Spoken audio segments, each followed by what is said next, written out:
Germany বিদ্যালয়টিতে ছোটখাটো এক সাংস্কৃতিক বিপ্লব দানা বাঁধছে। এখানে সবার প্রিয় আসক্তি মোবাইল ফোন সম্ভবত শিক্ষক এবং শিক্ষার্থীরা আর ব্যবহার করতে পারবেন না। তবে বিষয়টি নিয়ে বিতর্কও চলছে। জার্মানি সহ নানা দেশে বিদ্যালয়ে মোবাইল ফোন নিষিদ্ধ নিয়ে অনেক দিন ধরে বিতর্ক চলছে। অনেক বিদ্যালয় ইতিমধ্যে শ্রেণীকক্ষে মোবাইলের ব্যবহার সীমিত করেছে। কিন্তু বিরতির সময় কি হবে? নর্টেরফের এই বিদ্যালয়ে সেই চেষ্টাই হচ্ছে। তরুণ এবং মধ্যবয়সী সহকর্মীদের মাধ্যমে এটা শুরু হয়েছিল। তারা প্রতিবাদ করে বলেছিলেন, কখন ফোন ব্যবহার করবেন তা কেউ নির্ধারণ করে দিতে পারবে না।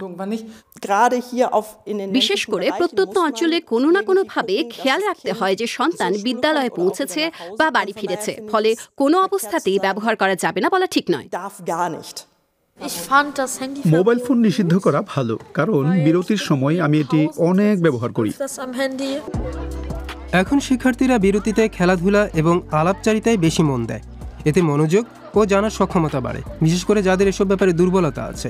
কিন্তু ডিজিটাল শিক্ষার কি হবে?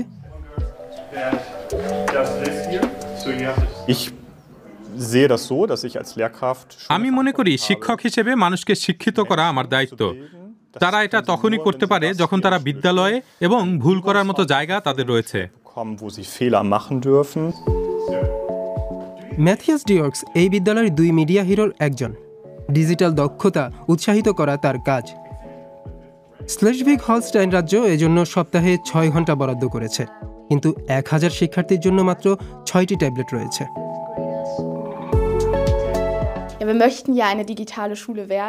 আমরা ডিজিটাল স্কুলে পরিণত হতে চাই এবং ক্লাসে আরও ডিজিটাল উপায় চালু করতে চাই। অনেক শিক্ষার্থী রয়েছে যারা তাদের অভিভাবকদের কাছ থেকে ল্যাপটপ, আইপ্যাড বা অন্য কোনো ট্যাবলেট পায় না।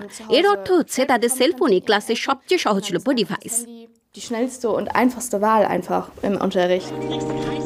এর অর্থ কি স্কুলে স্মার্টফোন চালু রাখা? এক্ষেত্রে উদ্ভাবনী পন্থাও রয়েছে। আমি এর আগে নয়মুনস্টারে ছিলাম এবং সেখানে মাইনক্রাফটের তথ্য প্রযুক্তি নামে একটি ক্লাস ছিল। আসলেই সেটার নাম এমন ছিল, এবং সপ্তাহে একদিন 45 মিনিট মাইনক্রাফট ভিডিও গেমে কিছু বানানো এবং শেখা যেত। তারপর শিক্ষক সেগুলো দেখে নম্বর দিত। এই পন্থা সৃজনশীলতা বাড়ায়। নর্টরফে এখনও সংস্কৃতি বিপ্লব হয়নি। শিক্ষার্থী এবং শিক্ষকরা বিদ্যালয়ে আবারও স্মার্টফোন আনতে পারে। কেউ কেউ বলেন সাময়িক নিষেধাজ্ঞা তাদের স্মার্টফোন ব্যবহারের ধরন বদলে দিয়েছে, তবে পুরোপুরি নিষিদ্ধের পরিকল্পনা হয়নি। অর্থাৎ নর্টরফ জার্মানির বাকি অংশের মতোই রয়ে গেছে।